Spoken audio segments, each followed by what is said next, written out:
Hi everyone, welcome to another video lesson. Today we'll learn about geometric series, what they are, the formulas for finite and infinite series, and how to solve problems step by step.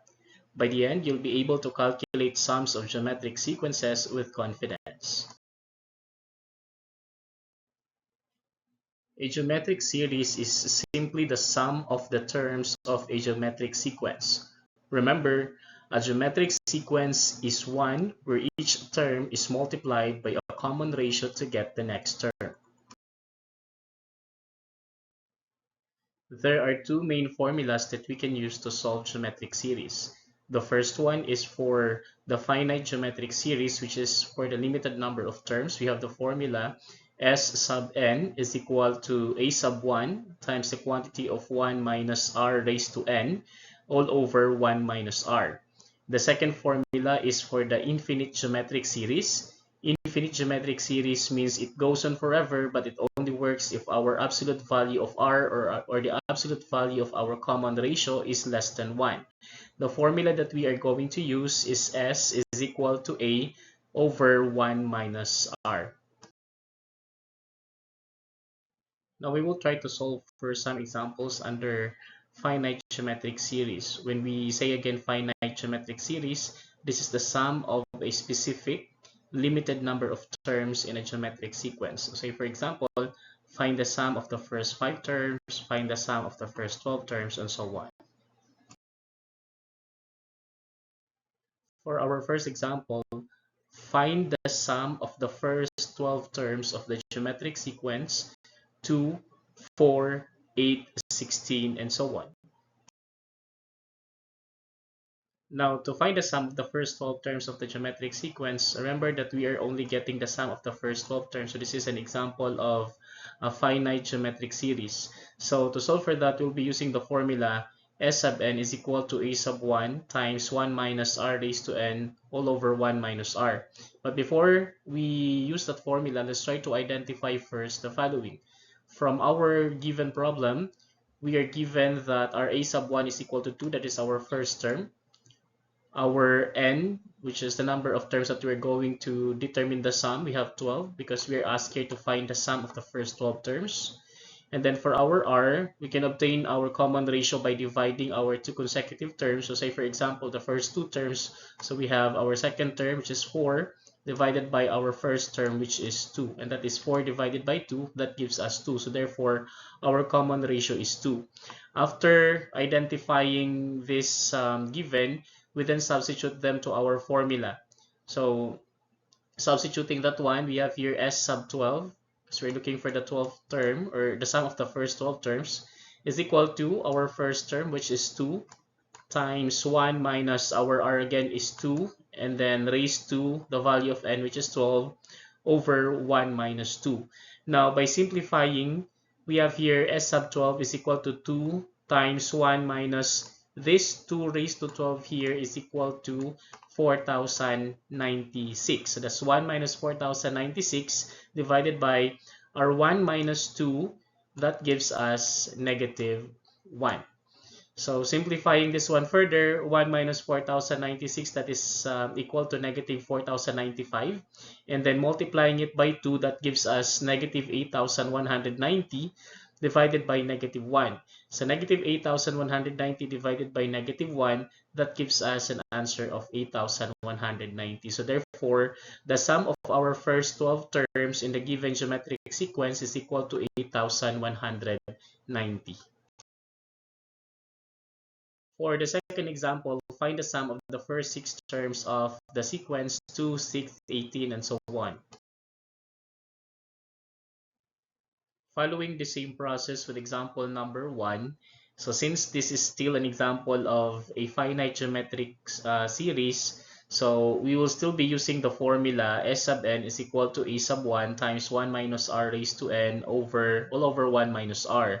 And then from our given sequence, we can determine the following values, or a sub 1 here in this example is 2, and then the value of n is 6, And then for our common ratio, we just have to divide our consecutive terms. So we have here 6 divided by 2, that gives us 3. And then substituting these values here from to our formula, so we now have s sub 6 is equal to 2 times 1 minus 3 raised to 6 all over 1 minus 3. And then simplifying this one, 3 raised to 6, that is equal to 729, and 1 minus 3, that is equal to negative 2. So we now have 2 times 1 minus 729 over negative 2. Now, 1 minus 729, that is equal to negative 728.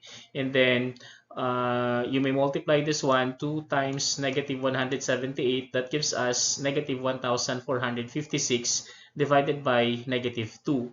So when we divide negative 1456 by negative 2, that gives us 728. So therefore, the sum of the first 6 terms of the given sequence is equal to 728. Now, let's take a look at infinite series. So, infinite series again is the sum of an infinite geometric sequence. The sum approaches a finite limit only if the absolute value of r is less than 1. So please remember this one, that the sum only works if the ratio is less than 1 in absolute value. And the formula that we are going to use for infinite geometric series is s is equal to a over 1 minus r. For our example number 3, find the sum of the series 6 plus 3 plus 3 halves plus so on. Alright, so to find the sum of the given series, take note that we are not given here the number of terms for that series to be added. So in that case, this one here is an example of an infinite geometric series. So since this is an infinite geometric series, we will be using the formula s is equal to a over 1 minus r. Now from our given problem, we can identify the following. So our first term here is 6. And then for our common ratio, we just have to divide our consecutive terms. So in this case, our first term is 6, our second term is 3. So therefore, second term divided by our first term, that's 3 over 6. That gives us 1/2 when we simplify it. Now after that, since we are dealing with an infinite geometric series, remember that this formula s equals a over 1 minus r only works if our absolute value of the common ratio is less than 1. So to check that, we have here the absolute value of r is equal to the absolute value of our common ratio, which is 1/2. So the absolute value of 1/2 is equal to 1/2, and then 1/2 is less than 1. Now, since we were able to show that the absolute value of our common ratio is less than 1, then we may now proceed with substituting the given in our formula. So with that, we now have s is equal to 6. That's the value of our first term over 1 minus 1/2. 1/2 is our r. Simplifying our denominator, that gives us 6 divided by 1/2.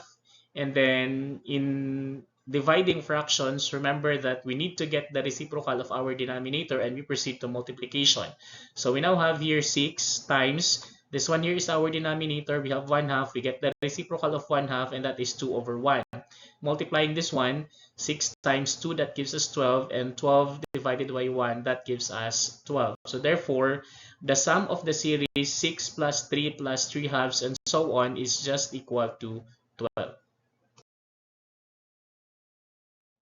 For our last example, find the sum of the infinite geometric series 27 minus 9 plus 3 minus 12 plus so on. Now, to find the sum of the given geometric series, so we'll be using the same formula with the previous example. So we have s is equal to a over 1 minus r. And then from the given problem, we'll identify the value of a. So a sub 1 here is 27. And then for the value of r, we have here negative 9 over 27. We'll be dividing our consecutive terms. Now, take note also that since we are using an alternating sign here, First one is positive 27, the second one is negative 9, the third one is positive 3. So we are expecting a common ratio which is negative. So our second term here is negative 9. Our first term is 27. So we have here negative 9 over 27. When you reduce this one to lowest term, you will obtain negative 1/3. And then by checking again if the absolute value of our r is less than 1, so we have here the absolute value of r is equal to the absolute value of negative 1/3. And we know that the absolute value of negative 1/3 is positive 1/3. And we also know that 1/3 is less than 1. So since our absolute value of the common ratio is less than 1, so we may proceed with using our formula. By substituting our given, we have here the value of a is 27, the value of r is negative 1/3. And then in our denominator, notice of the two negatives here, this is minus negative 1/3. So we can rewrite that one as 27 divided by 1 plus 1/3. And then by adding 1 and 1/3, we will obtain 4/3. So what we have here is 27 divided by 4/3. We followed the same process with the previous example in dividing fractions. So this is 27 times the reciprocal of our denominator. So our denominator is 4/3. Its reciprocal is 3/4. And then we proceed with multiplication. So 27 times 3, that is equal to 81. And then we just copy our denominator, which is 4. So in case you can reduce this one to lowest term, so you may do so, but if not, then that will serve as our final answer. And you can also convert this one into decimal. So 81 divided by 4 in decimal, that is equal to 20.25. So the sum of our infinite geometric series is 81 over 4 or 20.25. So just a quick recap to what we have discussed in this video lesson. So a geometric series is the sum of the terms of a geometric sequence, and we use the following formulas. So you use the first one, the finite formula when the number of terms is limited, and you use the second one, the infinite formula, if our terms goes on forever, and this formula here only works if the absolute value of r is less than 1. So geometric series are powerful tools in math and real-life applications like finance and science. So thank you for watching. Keep practicing to master these formulas.